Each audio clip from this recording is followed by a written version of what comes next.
Hey there, my name is Chris Acton with Acton Creative, and this is a Handwoven Experience, episode 98. This episode I'm calling the bare bones of skeleton tie-ups. So let's dig right in. What is a tie-up? A tie-up is the connection between the treadles, where your feet would push down, and the shafts that will separate your warp yarns. Now, I am sitting on the floor at the front of my loom so we can get up close and personal. These are my tie-ups right here, these little cords. And what they do is that I can connect this treadle to more than one of my shafts when I'm working in a pattern. For instance, so if I push this down, see my shafts move just like that. Now, I have a jack loom, so it has a little different motion than some of the others, but if you have a different style, just keep that in mind. But if you have something going on with your feet and you have some kind of shafts, you're going to need some way to connect them, thus where the tie-ups come into play. Those guys right there. So that's physically what they look like. Let's talk about visually what you're looking at in a draft where you can see your instructions. So here is my sample of a weaving draft. See this little kind of crossword puzzle looking section? These are your instructions for your tie-ups. Now, just to make sure we're all on the same page, in a weaving draft, see this portion right here? See, I've got 4 rows going this direction. That implies I need 4 shafts, okay?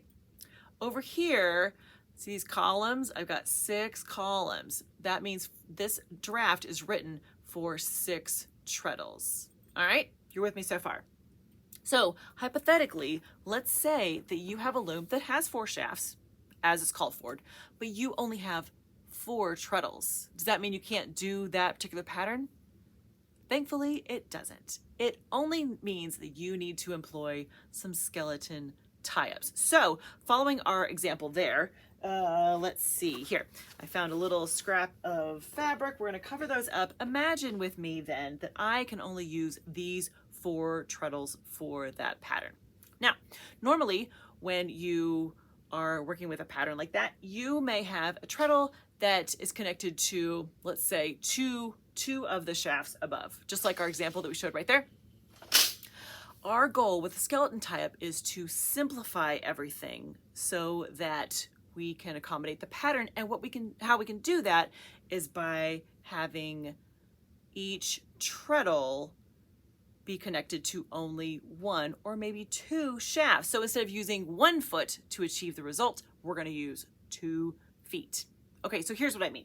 So maybe this shaft, maybe this treadle is connected to shaft 1, this is 2, this is 3, this is 4. So in my pattern, when I need to have shafts 1 and 3 lift, I am simply going to depress these 2 treadles. I'm just going to 2-foot it, if you will. Instead of having 1 foot do that job, I'm going to have 2 feet do it. But that also allows me to, in the next one, when I have to do 1 and 2, I'm going to do 1 and 2 together. Now, you may be thinking, the whole 1, 2, 3, 4, it sounds a lot like a direct tie-up. And in this case, it is. A direct tie-up is where 1 treadle connects to 1 shaft, full stop, end of sentence. That's all it does. So you may be thinking, well, then what's the difference between a direct tie-up and a skeleton tie-up? Well, in a skeleton tie-up, it doesn't have to be 1-to-1.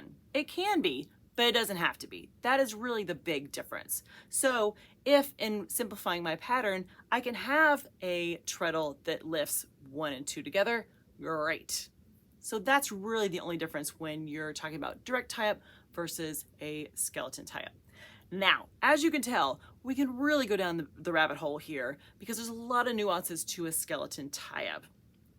But I just want to make sure that you understand the concept. The idea is that you can simplify your tie-ups to accommodate the number of treadles that you have. So as long as you have the right number of shafts, there's really no pattern that you can't do. The sky is the limit for you. So I threw out a lot of different concepts here. If you want a little refresher on treadles and tie-ups or even direct tie-ups, I've got a couple episodes that you can refer back to.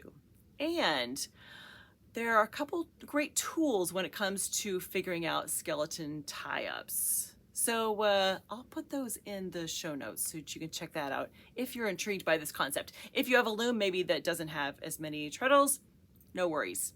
You can do it all, my friend. All right. I hope that gave you a little something to chew on. And as you're looking at weaving giraffes in the future, you look at them a little bit differently, because you can do it all, my friend. All right. Have a wonderful week and happy weaving.